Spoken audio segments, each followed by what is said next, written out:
Muling sinuri ng National Telecommunications Commission ang kalidad ng serbisyo ng dalawang pangunahing telecommunications company sa bansa, ang Globe at ang Smart. Pumasa naman kaya sila sa pamantayan ng NTC? Yan ang tinutukan ni Rafi Tima.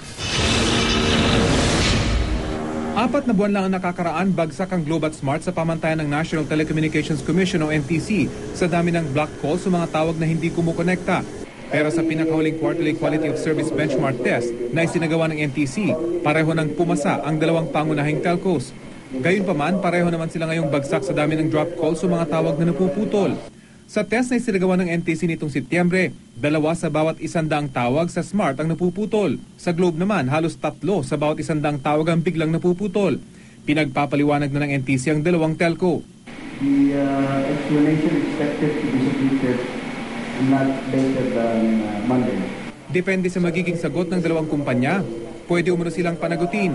Fine of not more than 200 pesos per day, and the other by the Commission to stop accepting new subscribers.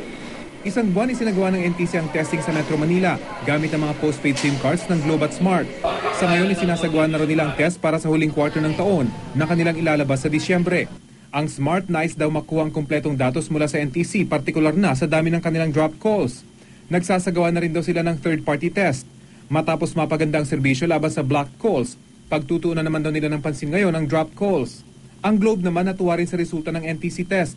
Bagamat nasa 62% pa lang daw sila sa kanilang modernisasyon, kitang malaki na ang iginanda ng kanilang serbisyo base sa test ng NTC.